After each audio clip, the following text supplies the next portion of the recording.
We're joined by Kevin Robinson, 30-year police veteran, former assistant police chief. And Kevin, when you first heard this announcement of an investigation, what kind of thought went through your mind about how the department will react and how ultimately officers on the street will react?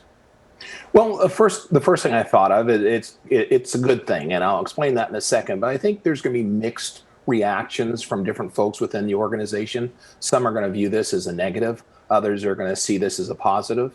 And what I mean by I think it's a good thing is that what it will allow the police chief to do, the police chief and her executive staff, it will allow them to make the changes that they think need to be made in the organization if there are any. And it just gives them an opportunity to listen to and see what the Justice Department finds out and what they've learned, and have these discussions with the United States Justice Department as to how they can go about being a better police department.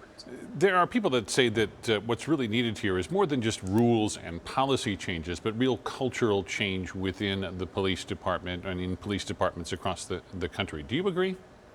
That's possible. I won't say I completely agree with it. There are some issues within the Phoenix Police Department. I would be naive to say otherwise. And I believe that they are being addressed, based on what I have been able to read and see and in talking to folks.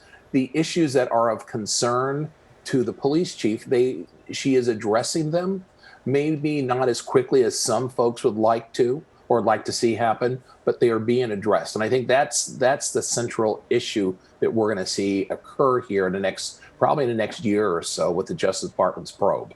There are some people that might point to the MCSO civil rights investigation that's been playing out for years. There is still a civil rights monitor within the Sheriff's Department even today.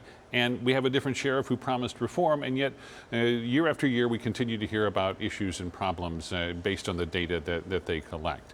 Do you expect this to be a long process?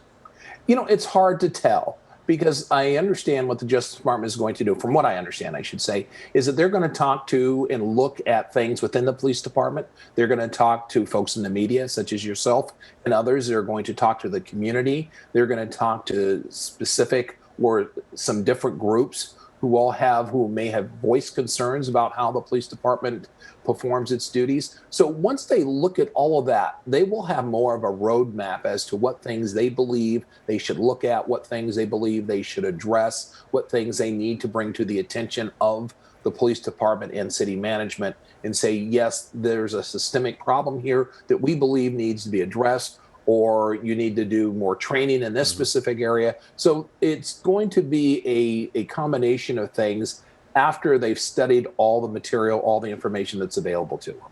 Kevin Robinson, former assistant Phoenix police chief, I thank you for your time today. Thank you. Our coverage of the story doesn't end here. We've got much more on the ABC 15 homepage. Head to abc15.com to check out the full announcement from the DOJ. Plus, you can check out our whole full disclosure investigation that led up to this.